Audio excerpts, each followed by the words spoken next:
दोस्तों कहते हैं सोने की चमक कभी फीकी नहीं पड़ती। पहले के बादशाहों से लेकर आज के आम आदमी तक हर कोई सोने के पीछे पागल है। लड़कियों के बारे में तो हम क्या ही कहें, चाहे आपकी बीवी नाराज हो या गर्लफ्रेंड को प्रपोज करना हो, रिंग से लेकर हार तक सोने का कोई भी आइटम इस काम को आपके लिए बेहद आसान कर देता है।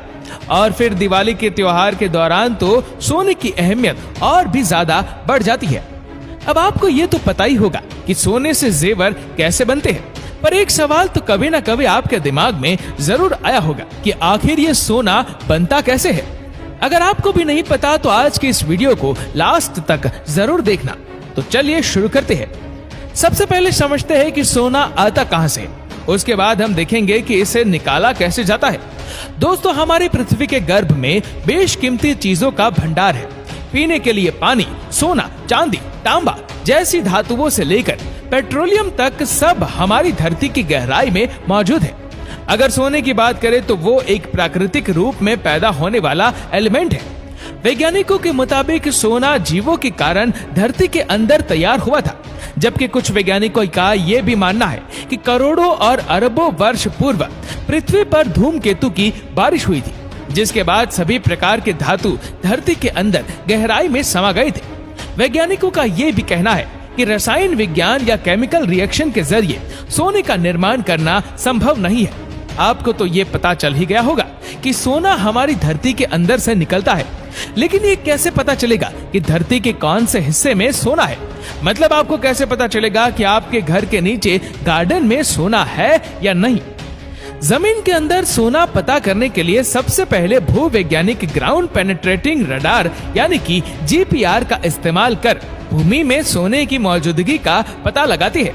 ये रडार जमीन की मिट्टी की डेंसिटी और मैग्नेटिक गुणों की मौजूदगी को रिकॉर्ड करता है और उसके आधार पर ग्राफ तैयार किया जाता है।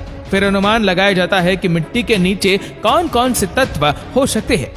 इसके बाद सटीक जानकारी के लिए जमीन के अंदर ड्रिलिंग कर थोड़ा मलबा बाहर निकाला जाता है और उसका विश्लेषण किया जाता है।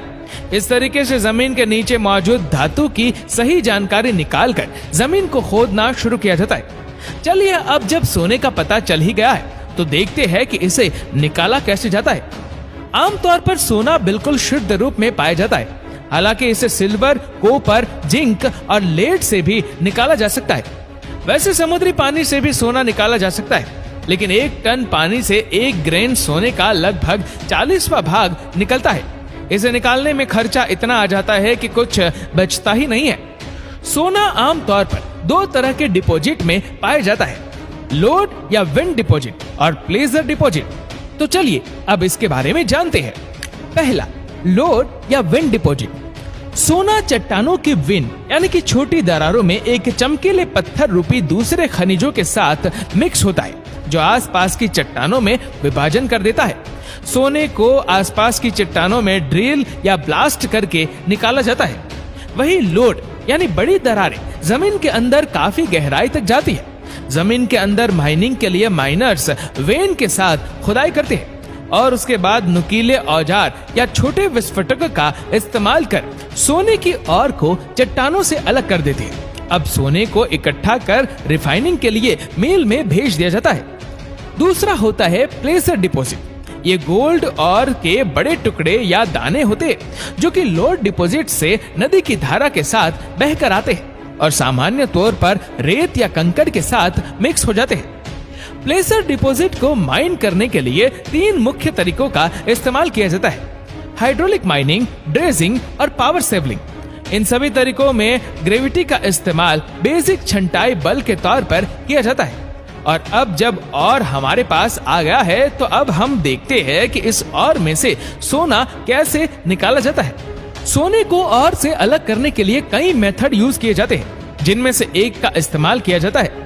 सोना निकालने के लिए कौन सी माइनिंग तकनीक का इस्तेमाल होगा ये डिपॉजिट के प्रकार पर ही डिपेंड करता है। माइनिंग तकनीक से सोना निकालने के बाद इसे रिफाइन करने के लिए 4 प्रोसेस में से एक का इस्तेमाल किया जाता है, और वो है फ्लोटेशन, साइनिडेशन, अमालगमेनेशन और कार्बन इन पल्प। कौन सा प्रोसेस इस्तेमाल करना है ये डिपेंड करता है और की पिसाई पर। तो चलिए एक एक करके जानते हैं अब इन प्रोसेस के बारे में। फ्लोटेशन इस प्रोसेस में सोने को और से अलग करने के लिए हवा और कुछ केमिकल्स का इस्तेमाल किया जाता है। इसके बाद और कोई घोल में डाला जाता है जिसमें फ्रोदिंग एजेंट जो पानी में झाग पैदा करता है, एक कलेक्टिंग एजेंट जो सोने के साथ जुड़कर एक ऑयली फिल्म बनाता है जो एयर बबल्स पर चिपकती है, और एक ऑर्गेनिक केमिकल्स का मिश्रण जो कि दूषित पदार्थों को एयर बबल्स के साथ चिपकने से बचाता है। ये तीनों को डाला जाता है। अब पानी में हवा या गैस मिलाई जाती है और बुलबुले उठना शुरू हो जाते हैं। सोना एयर बबल्स के साथ चिपक जाता है। ये बुलबुले पानी के ऊपर तैरने लगते हैं। सोने को बुलबुलों की एयर के साथ अलग कर लिया जाता है।